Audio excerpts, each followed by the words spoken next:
नमस्कार। आज हम भारतीय रिजर्व बैंक यानी आरबीआई की दुनिया में थोड़ा गहराई से उतर रहे हैं। हमारे पास कुछ जानकारी है आरबीआई पर और आज हम इसी के आधार पर बात करेंगे कि ये संस्था आखिर है क्या, कैसे बनी और भारत की अर्थव्यवस्था में इसका क्या रोल है। तो मकसद सीधा सा है, आरबीआई की अहमियत समझना। ये सिर्फ एक बैंक नहीं है, है ना? कहते हैं हमारी आर्थिक स्थिरता का पहरेदार है। तो कैसे करता है ये सब? चलिए इसी पर आज खुलकर बात करते हैं। बिल्कुल। और देखिए, आरबीआई सिर्फ एक और सरकारी बैंक नहीं है। ये आप कह सकते हैं भारत के पूरे फाइनेंशियल सिस्टम का टॉप रेगुलेटर है। वित्त मंत्रालय के अंडर आता है, हाँ।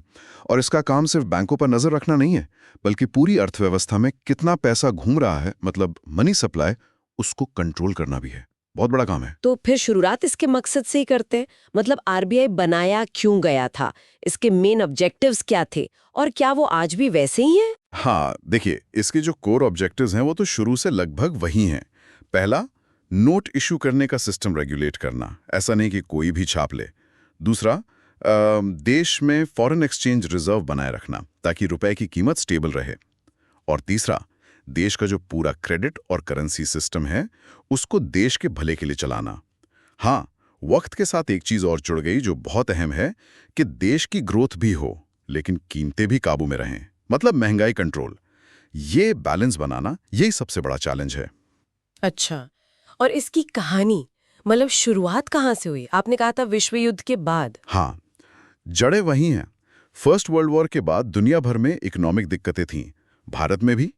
तब ये महसूस हुआ कि भाई कोई एक सेंट्रल बॉडी होनी चाहिए जो मनी और बैंकिंग को संभाले। तो इसी सोच के बाद 1926 में हिल्टन यंग कमीशन बना। रॉयल कमीशन भी कहते हैं इसे।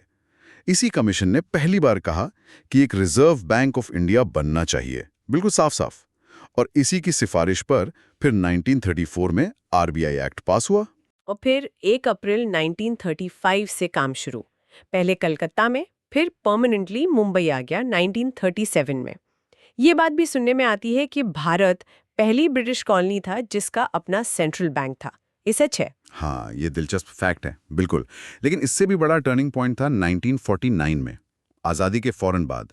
तब इसका राष्ट्रीयकरण हुआ, मतलब नेशनलाइजेशन। अच्छा, पहले ये प्राइवेट था? हाँ, 1935 में जब बना था तो इसमें प्राइवेट शेयर होल्डर्स का पैसा था।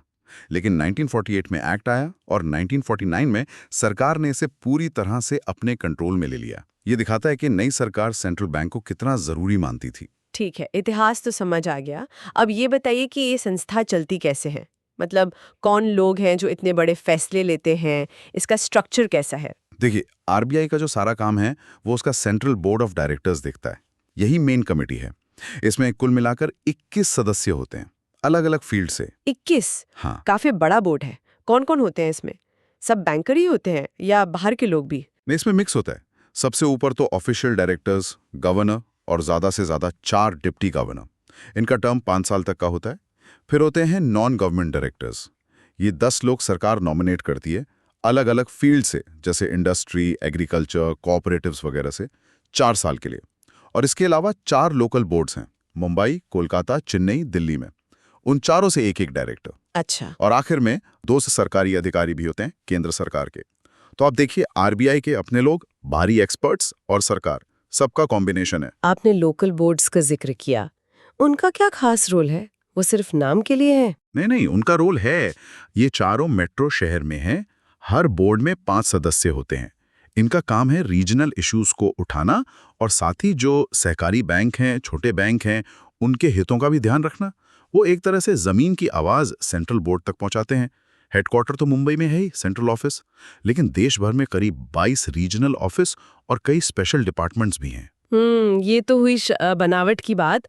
अब आते हैं उस सवाल पर जो शायद सबके मन में होता है कि आरबीआई असल में करता क्या है, रोजमर्रा की जिंदगी पर इसका क्या असर है? बिल्कुल, इसके काम सीधे हमारी जेब से जुड़े हैं। मोटे तौर पर हम इन्हें 2 हिस्सों में देख सकते हैं, मॉनेटरी फंक्शंस यानी पैसे से जुड़े काम, और दूसरे जनरल फंक्शंस जो बैंकिंग सिस्टम को चलाने से जुड़े हैं। ठीक है, तो पहले मॉनेटरी फंक्शंस की बात करते हैं। नोट छापना तो सबसे पहला काम होगा शायद। हाँ, बिल्कुल सही। नोट इशू करना आरबीआई का सबसे खास अधिकार है। सिर्फ 1 रुपए का नोट और सारे सिक्के छोड़कर वो भारत सरकार जारी करती है। बाकी सारे नोट 10, 20, 50, 100, 500, पहले 2000 का भी था, ये सब सिर्फ आरबीआई ही जारी कर सकता है। अरे हाँ, 1 रुपए के नोट पर तो वित्त सचिव के साइन होते हैं, ये बात सही है। हाँ, बिल्कुल। ये एक इंटरेस्टिंग फैक्ट है। 1 रुपए का नोट वित्त मंत्रालय जारी करता है, साइन वित्त सचिव के, लेकिन उसे सर्कुलेशन में लाने का काम आरबीआई ही करता है। अच्छा, और ये नोट किस बेसिस पर छापे जाते हैं? मतलब आरबीआई जितना चाहे उतना पैसा छाप सकता है? नहीं नहीं, ऐसा नहीं। 1957 से हमारे यहाँ मिनिमम रिजर्व सिस्टम चलता है। इसका मतलब है कि आरबीआई को नोट छापने के लिए अपने पास कम से कम 200 करोड़ रुपए की संपत्ति रखनी होती है, हमेशा। और इस 200 करोड़ में से कम 115 करोड़ का सोना होना जरूरी है। बाकी विदेशी मुद्रा हो सकती है। ये सिस्टम भरोसे के लिए है। समझ गई। अब बात करते हैं सरकार के बैंकर होने की। इसका क्या मतलब है? जैसे हमारा बैंक अकाउंट होता है। वैसे ही आरबीआई केंद्र और राज्य सरकारों का बैंक है। ये सरकारों का पैसा जमा रखता है, उनके लिए पेमेंट्स करता है, जरूरत पड़ने पर उन्हें थोड़े टाइम के लिए लोन देता है, वेज एंड मीन्स एडवांसेस कहते हैं उसे। उनकी तरफ से गवर्नमेंट सिक्योरिटीज खरीदता बेचता है और बहुत जरूरी इकोनॉमिक मामलों पर सलाह देता है। मतलब सरकार का फाइनेंशियल मैनेजर और एडवाइजर। और इसे बैंकों का बैंक भी कहते हैं। हाँ, तो क्या ये बाकी बैंकों का बॉस है? बॉस कहना तो शायद ठीक नहीं, पर हाँ, ये सभी कमर्शियल बैंकों का रेगुलेटर और एक तरह से बैंकर जरूर है। जैसे हम अपना पैसा बैंक में रखते हैं, वैसे ही सारे बैंकों को अपनी जमा का एक हिस्सा सीआरआर यानी कैश रिजर्व रेशियो आरबीआई के पास रखना पड़ता है। आरबीआई इन बैंकों को जरूरत पड़ने पर लोन भी देता है। और सबसे जरूरी बात, अगर कोई बैंक मुश्किल में आ जाए, बिल्कुल डूबने लगे, तो आरबीआई ही लास्ट रिजॉर्ट होता है, मतलब आखिरी सहारा। वो उसे बचाने की कोशिश करता है ताकि लोगों का पैसा न डूबे। अच्छा, ये तो बहुत जरूरी काम है। हाँ, फॉरेन एक्सचेंज रिजर्व का मैनेजमेंट भी इसी के पास है। डॉलर के मुकाबले रुपया कहाँ जा रहा है, ये सब आरबीआई देखता है। हाँ, देश का जो विदेशी मुद्रा भंडार है, जिसमें डॉलर, यूरो, सोना वगैरह होता है, वो आरबीआई की कस्टडी में रहता है। आरबीआई इसी भंडार का इस्तेमाल करके रुपए की कीमत को स्टेबल रखने की कोशिश करता है, ताकि एकदम से बहुत उतार चढ़ाव ना आए। Stable exchange rate import export के लिए जरूरी है। और इन सबसे ऊपर आरबीआई का सबसे पावरफुल टूल है मॉनेटरी पॉलिसी। हाँ, ये तो सुनते रहते हैं, रेपो रेट घटा दिया, बढ़ा दिया। हाँ, वही। इसके जरिए वो ब्याज दरें तय करता है और दूसरे तरीकों से मार्केट में पैसे की सप्लाई को कंट्रोल करता है, ताकि महंगाई भी काबू में रहे और ग्रोथ भी चलती रहे। बहुत नाजुक काम है ये। ये तो हुए पैसे से जुड़े मुख्य काम। अब वो दूसरे वाले जनरल फंक्शंस क्या थे? उसमें मेन है पूरे बैंकिंग सिस्टम का रेगुलेशन और साथ ही उसका डेवलपमेंट भी। आरबीआई ही बैंकों को लाइसेंस देता है, उनके लिए नियम कानून बनाता है, जैसे कितना कैपिटल रखना है, कितना लोन देना है वगैरह। उनकी जांच भी करता है। ये सब बैंकिंग रेगुलेशन एक्ट 1949 के तहत होता है। लेकिन आरबीआई सिर्फ रेगुलेटर नहीं है, वो बैंकिंग को प्रमोट भी करता है। प्रमोट कैसे करता है? जैसे बैंकों को दूर दराज के इलाकों में ब्रांच खोलने के लिए एनकरेज करना, लोगों में बैंकिंग की आदत डालना, फाइनेंशियल इंक्लूजन यानी ज्यादा से ज्यादा लोगों को बैंकिंग से जोड़ना, कस्टमर्स के हितों की रक्षा करना और आजकल जैसे डिजिटल पेमेंट्स को बढ़ावा देना। तो आप देखिए, वो नियम भी बनाता है और सिस्टम को आगे भी बढ़ाता है। हाँ, ये बात तो है। अच्छा, कुछ और रोचक बातें भी हैं आरबीआई के बारे में। जैसे पहले गवर्नर सर ऑसबॉर्न स्मिथ थे और पहले भारतीय सीडी देशमुख, और डॉक्टर मनमोहन सिंह अकेले ऐसे प्रधानमंत्री जो आरबीआई गवर्नर भी रहे। हाँ, ये सब इंटरेस्टिंग फैक्ट्स हैं। आरबीआई का जो सिंबल है, एम्बलम, वो भी खास है। उसमें एक टाइगर है, पहले शेर था, और एक पाम ट्री है, शक्ति और समृद्धि का प्रतीक। इसकी कुछ सब्सिडरीज मतलब सहायक कंपनियां भी हैं जो स्पेशल काम करती हैं, जैसे डीआईसीजीसी। डीआईसीजीसी वो क्या करती है? वो बैंक डिपॉजिट पर इंश्योरेंस देती है। मतलब अगर कोई बैंक डूब जाए तो आपका जमा पैसा एक लिमिट तक सुरक्षित रहता है। फिर बीआरबी एमपीएल है जो आरबीआई के लिए नोट छापती है। रिबिट है जो आईटी का काम देखती है, और आईएफटास जो बैंकों के बीच पेमेंट सिस्टम वगैरह संभालती है। ये सब मिलकर आरबीआई के बड़े काम को आसान बनाते हैं। नोटों की छपाई और सिक्कों की ढलाई कहाँ होती है? क्या ये सब आरबीआई खुद करता है? नोट छापने के लिए देश में 4 प्रेस हैं। 2 नासिक और देवास में, ये सरकार के हैं, और 2 मैसूर और सालबोनी में, ये आरबीआई की सब्सिडियरी बीआरबीएनपीएल चलाती है। सिक्के ढालने के लिए 4 सरकारी टकसालें हैं, मुंबई, हैदराबाद, कोलकाता और नोएडा। ये चारों सरकार के अंडर हैं। तो नोट छपाई में आरबीआई का डायरेक्ट रोल है, सिक्के सरकार ढालती है, पर सर्कुलेशन आरबीआई ही दिखता है। एक और बात, लीगल तौर पर कितने बड़े नोट और सिक्के जारी किए जा सकते हैं, कोई लिमिट है? हाँ, कानून में है। सिक्कों के लिए कॉइनर एक्ट कहता है कि 1000 रुपए तक के सिक्के बन सकते हैं और आरबीआई एक्ट के हिसाब से 10,000 रुपए तक के नोट जारी किए जा सकते हैं। 10,000 का नोट? हाँ, किया जा सकता है, पर अभी चलन में सबसे बड़ा नोट 500 रुपए का ही है। 2000 का तो बंद हो गया। और आरबीआई कुछ रिपोर्ट्स भी निकालता है जिनका जिक्र होता रहता है। हाँ बिल्कुल, कई जरूरी रिपोर्ट्स हैं जो रेगुलरली आती हैं। जैसे साल में 2 बार आती है फाइनेंशियल स्टेबिलिटी रिपोर्ट। ये बताती है कि हमारे बैंकिंग सिस्टम में कोई रिस्क तो नहीं। उतनी ही इंपॉर्टेंट है मॉनेटरी पॉलिसी रिपोर्ट, ये भी साल में 2 बार। इसमें महंगाई और पॉलिसी पर फोकस होता है। फिर हर 3 महीने में कंज्यूमर कॉन्फिडेंस सर्वे और इन्फ्लेशन एक्सपेक्टेशन सर्वे आते हैं। इनसे पता चलता है लोग क्या सोच रहे हैं। फॉरेक्स रिजर्व पर रिपोर्ट आती है और डिजिटल पेमेंट कितना बढ़ा, इसके लिए डिजिटल पेमेंट इंडेक्स डीपीआई भी आता है। ये सब रिपोर्ट्स पॉलिसी बनाने वालों के लिए बहुत काम की होती हैं। अब थोड़ा पैसों की बात करते हैं।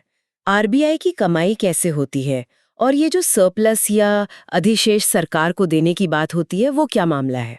आरबीआई भी प्रॉफिट कमाता है। देखिए, आरबीआई का मकसद प्रॉफिट कमाना नहीं है, लेकिन इसके काम से इनकम तो होती है अच्छी खासी। मेन सोर्स हैं फॉरेन करेंसी ऑपरेशन से कमाई, गवर्नमेंट बॉन्ड्स पर ब्याज, विदेशों में जो इन्वेस्टमेंट है उससे रिटर्न, और बैंकों और सरकारों को जो लोन दिया है उस पर ब्याज। खर्चों में मेन है नोट छपाई का खर्चा, स्टाफ की सैलरी और बैंकों को कमीशन देना। और सरप्लस का मुद्दा ये अक्सर खबरों में क्यों रहता है? तो होता ही है कि आरबीआई की इनकम उसके खर्चों से काफी ज्यादा होती है। इस फर्क को ही सरप्लस कहते हैं। अब आरबीआई इस सरप्लस का एक हिस्सा अपने पास रखता है रिजर्व के तौर पर, किसी इमरजेंसी के लिए या अपनी कैपिटल को मजबूत करने के लिए। बाकी बची रकम वो सरकार को डिविडेंड के रूप में दे देता है।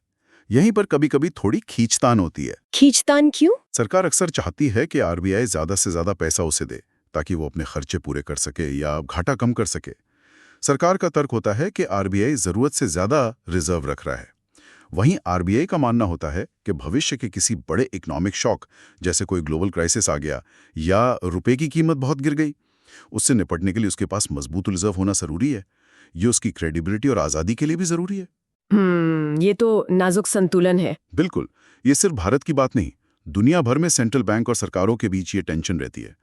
सरकार की शॉर्ट टर्म जरूरतें और सेंट्रल बैंक की लॉन्ग टर्म स्टेबिलिटी की चिंता। तो अगर आरबीआई ज्यादा सरप्लस सरकार को देता है तो इसके फायदे नुकसान क्या है? फायदा तो साफ है कि सरकार के पास पैसा आता है, वो इसे डेवलपमेंट पे खर्च कर सकती है, अपना उधार कम कर सकती है या सरकारी बैंकों में पैसा डाल सकती है। नुकसान ये है, जैसा आरबीआई कहता है, कि उसका अपना सेफ्टी नेट मतलब बफर कमजोर हो सकता है। कुछ एक्सपर्ट्स मानते हैं कि इससे आरबीआई की ऑटोनॉमी मतलब स्वायत्तता पर भी असर पड़ सकता है, और अगर सरकार वो पैसा ठीक से खर्च ना करे तो महंगाई भी बढ़ सकती है। आपने स्वायत्तता यानी ऑटोनॉमी की बात की। ये मुद्दा भी बहुत उठता है। आरबीआई का इंडिपेंडेंटली काम करना कितना जरूरी है और क्या वाकई में वो उतना इंडिपेंडेंट है? हाँ, ये बहुत अहम सवाल है। माना जाता है कि इकोनॉमिक स्टेबिलिटी और खासकर महंगाई कंट्रोल के लिए सेंट्रल बैंक का पॉलिटिकल प्रेशर से आजाद होकर काम करना जरूरी है। इसे ऑपरेशनल ऑटोनॉमी कहते हैं। लेकिन पूरी तरह ऑटोनॉमी शायद ही कहीं होती है, और आरबीआई के केस में भी कुछ फैक्टर्स हैं जो सवाल उठाते हैं। जैसे कि पहली बात तो आरबीआई एक्ट 1934 में ही है। उसका सेक्शन 7(1) सरकार को ये पावर देता है कि वो पब्लिक इंटरेस्ट में आरबीआई गवर्नर से सलाह करके आरबीआई को निर्देश दे सकती है। हालांकि इस सेक्शन का इस्तेमाल आज तक शायद हुआ नहीं है, लेकिन इसका होना ही सरकार के हाथ में एक बड़ी ताकत है। अच्छा। दूसरी बात, कई गवर्नर पहले वित्त मंत्रालय में सीनियर अफसर रह चुके होते हैं, तो एक परसेप्शन बनता है कि शायद वो सरकार की तरफ ज्यादा झुके हों। फिर आरबीआई के सेंट्रल बोर्ड को ही देख लीजिए। 21 में से 12 मेंबर, 10 नॉमिनेटेड और 2 सरकारी अफसर सीधे सरकार अपॉइंट करती है। मतलब बोर्ड में सरकारी नॉमिनीज की मेजॉरिटी। इसके अलावा कभी कभी सरकार की तरफ से प्रेशर की बातें भी आती हैं, जैसे बैंकों पर लगे कुछ प्रतिबंधों को ढीला करने का दबाव या ब्याज दरें कम करने का। और सरप्लस ट्रांसफर वाला मुद्दा तो है ही। तो फिर रास्ता क्या है? कैसे ये बैलेंस बने कि आरबीआई आजाद भी रहे और सरकार की जरूरतें भी पूरी हों? देखिए, बैलेंस ही की है। सरकार को यह समझना होगा कि आरबीआई एक प्रोफेशनल बॉडी है और मॉनेटरी पॉलिसी और बैंकिंग रेगुलेशन जैसे मामलों में उसकी एक्सपर्ट राय का सम्मान होना चाहिए। वहीं आरबीआई को भी ये ध्यान रखना होगा कि वो वैक्यूम में काम नहीं कर रहा। वो देश के डेमोक्रेटिक सेटअप का हिस्सा है और उसे सरकार की बड़ी इकोनॉमिक प्रायोरिटीज को भी देखना होगा। ये रिश्ता आपसी भरोसे और लगातार बातचीत का है। और अगर हम बड़ी पिक्चर देखें तो सरकार और आरबीआई के बीच एक हेल्दी बैलेंस न सिर्फ देश की इकोनॉमी के लिए अच्छा है, बल्कि ये दुनिया भर के इन्वेस्टर्स को भी एक पॉजिटिव सिग्नल देता है। आखिर में लक्ष्य तो दोनों का एक ही है, देश की स्थिर आर्थिक तरक्की और लोगों का भला। तो कुल मिलाकर इस पूरी बातचीत से ये तो साफ है कि आरबीआई सिर्फ नोट छापने या ब्याज दरें तय करने वाली संस्था नहीं है। ये भारतीय अर्थव्यवस्था की एक तरह से रीढ़ है, जो महंगाई से लेकर बैंकों की सेहत और रुपए की कीमत तक हर चीज पर नजर रखती है और उसे संभालने की कोशिश करती है।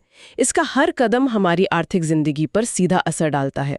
बिल्कुल, और ये रोल स्टैटिक नहीं है, ये लगातार इवॉल्व हो रहा है। और यहीं पर एक सवाल भविष्य के लिए भी बनता है। जैसे जैसे दुनिया बदल रही है, डिजिटल करेंसी आ रही हैं, ग्लोबल इकोनॉमी और जुड़ रही है, तो आने वाले 10-15 सालों में भारत की स्टेबिलिटी और ग्रोथ को बनाए रखने के लिए आरबीआई को अपनी भूमिका, अपने काम करने के तरीकों में किस तरह के बदलाव लाने होंगे, ये एक बड़ा सवाल है जिस पर लगातार सोचने की जरूरत है। इसी विचार के साथ आज की ये गहन चर्चा यहीं समाप्त करते हैं।